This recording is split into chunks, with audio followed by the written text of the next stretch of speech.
Well, kali ini gue akan membahas alur cerita film Death Wish, so check it out. Film ini dibuka dengan memperlihatkan kota Chicago yang lagi banyak banget kasus pembunuhan dan penembakan, di mana per minggunya aja ada 40-90 kasus penembakan. Kita kemudian diperlihatkan seorang dokter ahli bedah di Chicago bernama Paul Kersey. Nah, Paul ini mempunyai istri yang bernama Lucy dan anak cewek bernama Jordan, dan Paul ini sangat sayang dengan mereka. Jordan ini bisa dibilang anak pintar, dan dia hobi bermain sepak bola yang mana hobinya ini didukung oleh kedua orang tuanya. Nah, suatu hari setelah Jordan bermain sepak bola, Paul bersama Lucy dan Jordan pergi ke sebuah restoran untuk bertemu dengan kakaknya Paul yang bernama Frank. Di sini Frank meminta Paul untuk meminjamkannya uang $2.000 buat membayar utang. Paul pun meminjamkannya, dan ketika akan pergi, seorang valet bernama Miguel yang mengurus mobil Paul diam-diam mendengar percakapan Paul dan keluarganya yang akan pergi untuk merayakan pesta ulang tahun Paul pada Rabu malam. Mendengar itu, Miguel diam-diam memfoto alamat rumah Paul dari mobilnya. Pada Rabu malam, Paul dan keluarganya bersiap untuk pergi, tetapi Paul tiba-tiba diperlukan di rumah sakit sehingga pesta ulang tahunnya pun dibatalkan. Saat Paul sudah di rumah sakit, Lucy dan Jordan berencana membuat kue ulang tahun untuk ayahnya tersebut. Namun, 3 perampok dengan penutup muka dan senjata tiba-tiba masuk ke dalam rumah lalu menodongkan senjata ke Lucy dan Jordan. Sementara Jordan dijaga oleh 2 perampok, perampok yang satunya lagi membawa Lucy ke atas untuk membuka brankas. Brankas dibuka dan si perampok pun mulai mengambil uang, cincin, serta jam milik Lucy dan Paul. Jordan kemudian menyerang salah satu perampok, dan Lucy yang kembali ke bawah juga mencoba menyerang para perampok. Namun, karena tindakannya itu, Lucy ditembak dan Jordan juga diserang sampai babak belur. Mereka berdua lalu dibawa ke rumah sakit, dan Paul yang mendengar ini langsung kaget. Pada akhirnya Lucy nggak berhasil diselamatkan, sementara Jordan yang koma harus dirawat di rumah sakit. Paul lalu bertemu dengan 2 detektif bernama Rains dan Jackson yang akan menangani kasus ini dan segera mencari si ketiga pelaku. Kita kemudian diperlihatkan Paul dan keluarga Lucy menghadiri pemakaman Lucy. Paul juga menjadi stres, trauma, sekaligus marah, bahkan dia juga menjadi susah tidur.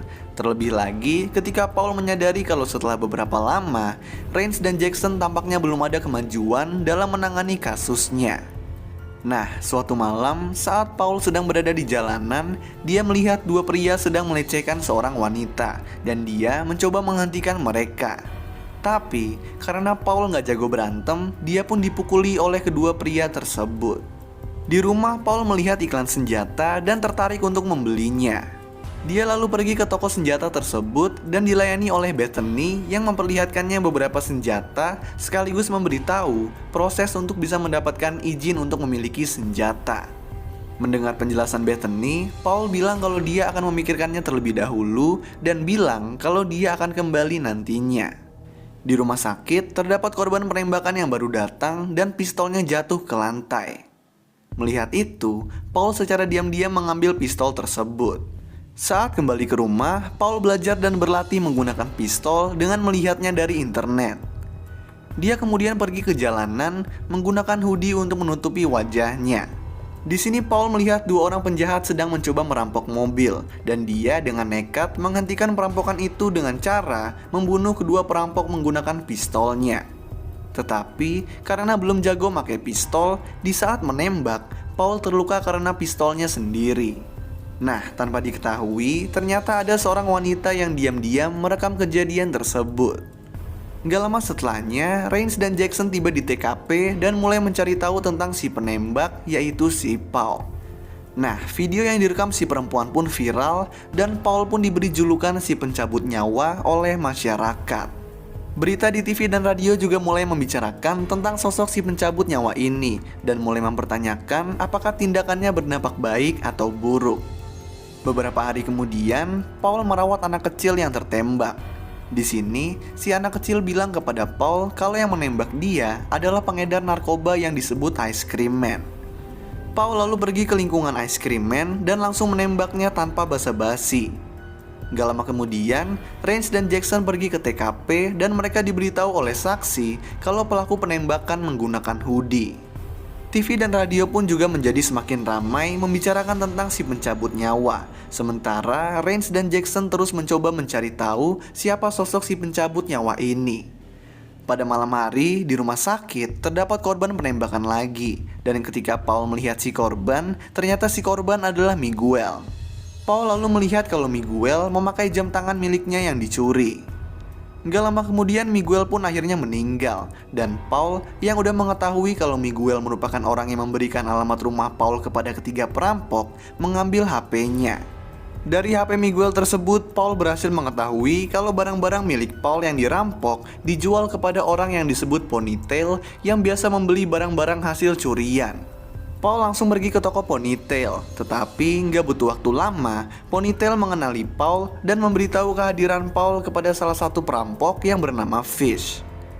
Ponytail bersiap membunuh Paul, tetapi Paul lebih dulu menyerangnya.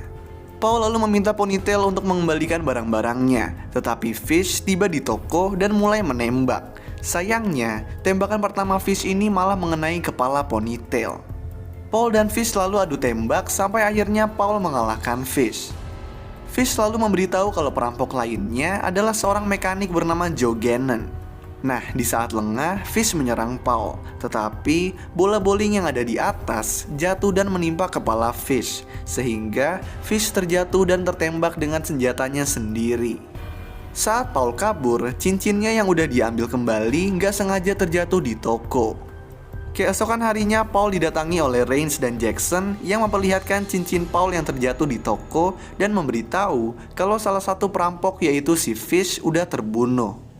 Rains dan Jackson ini mencurigai kalau Paul adalah si pencabut nyawa sekaligus pembunuh Fish. Tetapi untungnya Paul bisa mengelabui mereka berdua. Malamnya Paul mengunjungi Joe di bengkel dan membuatnya pingsan. Dia lalu menyiksa Joe berharap mendapatkan nama si perampok ketiga. Nah, karena nggak mau ngasih tahu, Paul menyayat kaki Joe tepatnya di syaraf skiatik, yaitu syaraf manusia paling panjang dan lebar. Paul lalu juga menyiram sayatan di kaki Joe dengan cairan untuk mobil. Karena sangat kesakitan, Joe pun memberitahu kalau si perampok ketiga yang merupakan pemimpinnya yang juga sekaligus membunuh Lucy itu bernama Knox.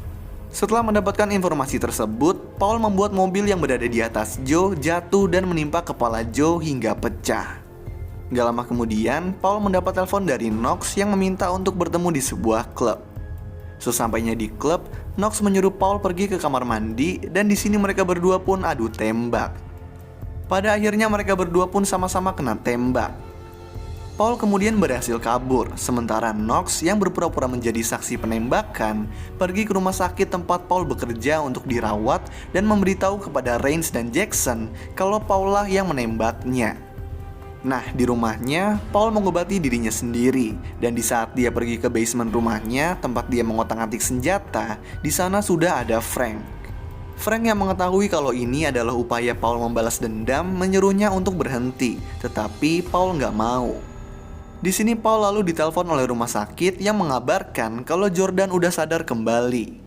Paul pun senang, dan beberapa hari kemudian, Paul bersiap membawa Jordan untuk pulang. Mereka berdua lalu menaiki lift, tetapi ada satu orang yang juga ikut naik lift, yaitu Knox. Knox yang udah tahu muka Paul santai dan berbicara dengan Jordan. Paul di sini juga terlihat santai, dan saat Paul bersama Jordan akan pergi, Knox berkata sampai jumpa lagi. Mengetahui kalau dia akan diserang, Paul pergi ke toko senjata dan membeli senjata secara legal. Beberapa hari kemudian, di saat Paul dan Jordan di rumah, Paul melihat seorang pria berlari di halaman rumahnya. Dia lalu menyembunyikan Jordan di tempat rahasia di bawah tangga dan menyuruhnya menelpon polisi. Knox dan dua anak buahnya kemudian masuk ke dalam rumah Paul. Namun dengan pintar, Paul berhasil membunuh dua anak buah Knox tersebut dengan mudah. Saat pergi ke basement, Knox menembak Paul dari belakang. Knox lalu menyuruh Paul duduk di sofa yang depannya ada meja. Kemudian sambil menodongkan senjata, dia mendengar suara Jordan.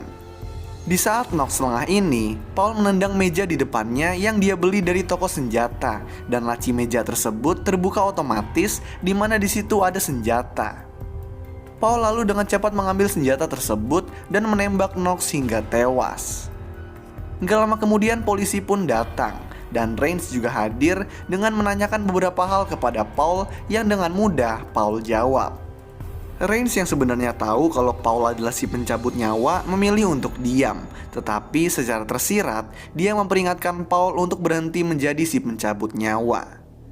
Beberapa lama setelahnya, Paul dan Jordan pun tampak kembali hidup normal dan juga bahagia. Lalu film pun selesai. So, itulah alur cerita film Death Wish. Kalau kalian punya rekomendasi film lain yang mau gue jelasin alur ceritanya, kalian bisa tulis di kolom komentar di bawah. Dan kalau kalian suka sama video ini, kalian bisa klik tombol like dan juga klik tombol subscribe supaya bisa mendapatkan update-update tentang video-video gue selanjutnya. So thanks guys for watching, I hope you enjoy it and peace out.